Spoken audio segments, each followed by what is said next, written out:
అది బాధ్యత మీది. అమలు ఏ విధంగా పరుస్తారనేటువంటి బాధ్యత మీది.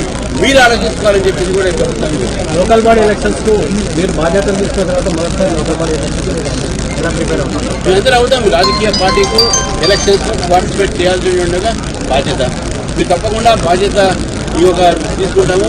మేము గ్రామ స్థాయి నుంచి కూడా వార్డు మెంబర్ నుంచి కూడా జడ్పీటీసీ దాకా మేము పోటీ చేస్తాము. మొట్టమొదటిసారిగా భారతీయ జనతా పార్టీ గతంలో స్థానిక ఎన్నికల్లో ఇంత ఎప్పుడు కూడా పెద్ద ఎత్తున మేము పోటీ చేయలేదు. మేము పెద్ద ఎత్తున పోటీ చేసే ప్రయత్నం చేస్తాము. ఎక్కువ సీట్లు గెలిపిస్తాము. అంటే కవర్ చేయండి రాగే ఉంటుంది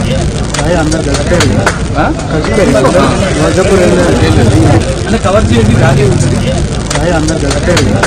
మోర్చా అధ్యక్షులు అయినటువంటి ఒక శ్రీధర్ గారు, అదేవిధంగా గిరిజన మోర్చా అధ్యక్షుడు కళ్యాణ్ నాయక్ గారు, మరి ఇతర చాలామంది ఇక్కడ ఉంటున్నారు. అందరూ కూడా పేరు పేరు నమస్కరిస్తారు. నల్గొండ జిల్లా నా ఒక సొంత జిల్లా, ఉమ్మడి జిల్లా. నా సొంత జిల్లాలో నేను ఇక్కడ పర్యటన చేయాలి. ఈరోజు ఇక్కడ ముఖ్యమంత్రి గారు కూడా వస్తున్నారు. మరి ముఖ్యమంత్రి గారు ఈరోజు ఇక్కడ రేషన్ కార్డులు వితరణ కోసం పంపడం కోసం వస్తున్నారు. నేను ముఖ్యమంత్రి గారిని ఒకటే డిమాండ్ చేస్తాను. ఎవరైతే ముఖ్యమంత్రి గారికి చెప్పేది ఏంటంటే ఎవరైతే అర్హతలు ఉన్నారో రేషన్ కార్డుకు వాళ్ళందరూ కూడా రేషన్ కార్డు ఇవ్వాల్సిన అవసరం ఉన్నది. ఒకటి. రెండోది, ఈరోజు రేషన్ కార్డులో పంపిణీ చేస్తున్నటువంటి ధాన్యం ఏదుందో, బియ్యం ఏదుందో, ఈ యొక్క బియ్యము మొత్తం 5-6 కిలోలు మొత్తం కూడా కేంద్ర ప్రభుత్వం ఉచితంగా ఇస్తుంది ప్రధానమంత్రి గరీబ్ కళ్యాణ్ యోజన కింద. మరి మోదీ గారి బొమ్మ రేషన్ కార్డులో పెట్టాల్సిన అవసరం ఉన్నది. గతంలో కూడా రేషన్ షాప్లో ఇస్తున్నటువంటి ఏదైతే మేము బీద ప్రజలకు ఇస్తున్నామో ప్రధానమంత్రి గరీబ్ కళ్యాణ్ యోజన కింద అవన్నీ కూడా గత ప్రభుత్వం నిర్లక్ష్యం చేసి ఏదో వాళ్ళ ప్రోగ్రామ్ అన్నా చేస్తున్నారు. ఇక్కడ కూడా వాళ్ళు చేసుకుంటున్న పరిస్థితులను చూస్తూ ఉన్నాం. ప్రతి ఒక్కరికి ఎవరికైతే అర్హతలు ఉన్నారో అందరికీ 10 సంవత్సరాలు టీఆర్ఎస్ ప్రభుత్వం ఎవరికి కూడా రేషన్ కార్డు ఇవ్వలేదు.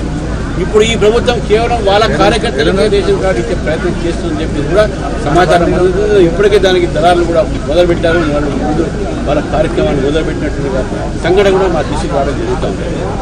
రెండోది అయితే నల్గొండ జిల్లా ఈరోజు రాజకీయ పరమైనటువంటి ఒక చైతన్యకరమైనటువంటి జిల్లా. ఇక్కడ జిల్లాలో ఉన్నటువంటి యువకులకు, మహిళలకు నేను ఆహ్వానిస్తున్నాను. భారతీయ జనతా పార్టీలో చేరండి. ఈ యొక్క దేశంలో కుటుంబ పరిపాలన ఉన్నది. రాహుల్ గాంధీ గారి కుటుంబం, సోనియా గాంధీ గారి కుటుంబం, మరోవైపు అయితే టీఆర్ఎస్ పార్టీ కుటుంబ పరిపాలన మనం చూసాము. ఇక్కడ నల్గొండ జిల్లాలో కూడా కుటుంబ పరిపాలన, ఇప్పుడు 3 పిల్లల పరిపాలన అయితే, మరో చోట అపూర్వ సోదరుల పరిపాలన ఉంటే, మరో చోట తండ్రి కొడుకుల పరిపాలన ఉన్నది. నల్గొండ జిల్లా రాజకీయ చైతన్యాలతో ఉన్నటువంటి గడ్డ ఇది. ఈ గడ్డలో కుటుంబ పరిపాలన అంతం చేయాలంటే భారతీయ జనతా పార్టీని ముందుకు తీసుకురావాల్సిన అవసరం లేదు.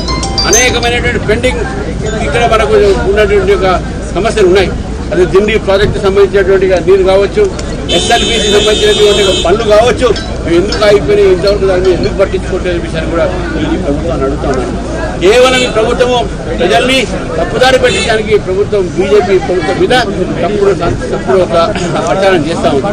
ఈ 42% ఒక రిజర్వేషన్లో 10% ముస్లిం రిజర్వేషన్ని మతపరమైన రిజర్వేషన్ వ్యతిరేకించారు. సుప్రీంకోర్టు కూడా దాన్ని ఒప్పుకోలేదు. ఎందుకు ఈ యొక్క మతపరమైన రిజర్వేషన్ కాంగ్రెస్ పార్టీ తీసుకొస్తుంది? దీనివల్ల అసలైన బీసీలకు నష్టం జరుగుతున్న విషయాన్ని కూడా ఈ రాష్ట్ర బీసీలందరూ కూడా ఈరోజు గుర్తించాల్సిన అవసరం ఉంది, గమనించాల్సిన అవసరం ఉంది. కాబట్టి మిత్రులారా, ఈ ప్రభుత్వం వ్యతిరేకంగా ఈరోజు ఉద్యమం మేము మొదలు పెడతాము. ఆ ఉద్యమం నాంది కూడా మేము నల్గొండ జిల్లా నుంచి నల్గొండ మేము దాన్ని పంపిస్తాము. ఇక్కడ నుంచి సూర్యాపేట కోదాడ్, అదేవిధంగా నా సొంతంగా నేను పుట్టినట్టు ఊరు నల్లగొండ ఆ ఊళ్ళో నేను రాత్రి వసించి రేపు మళ్ళీ కోదాడ కార్యక్రమం మొదలుపెట్టి మళ్ళీ హైదరాబాద్ కార్యక్రమం ఈరోజు జిల్లా నాయకులు ఏర్పాటు చేశారు. ఒకసారి కార్యకర్తలకు ఇంత పెద్ద కార్యకర్తలు మీడియా విలేకరులు అందరికీ కూడా నేను కోరుతున్నాను. మీ అందరికీ ముఖ్యమంత్రి గారికి వచ్చారు. కానీ ముఖ్యమంత్రి గారు వచ్చినటువంటి సందర్భంగా ఈరోజు భారతీయ జనతా పార్టీ అధ్యక్షుడిగా నేను కూడా ఇక్కడ వచ్చాను. మీరు దయచేసి మా ఒక కార్యక్రమాన్ని కూడా కవర్ చేయండి. వారిని కూడా కవర్ చేయడం బాధ్యత మీది. కానీ ఏ విధంగా చేస్తారనేది మరొకసారి కోరుతూ ఈ యొక్క సమావేశంలో వచ్చిన అందరూ కూడా మరొకసారి పేరు కొనసాగుతున్నారు. ఆ సిద్ధాంతాన్ని అంటుపెట్టుకుని ఉన్నారు. ప్రజా సమస్యల మీద సరైన విధంగా బీజేపీ పోరాడలేదు.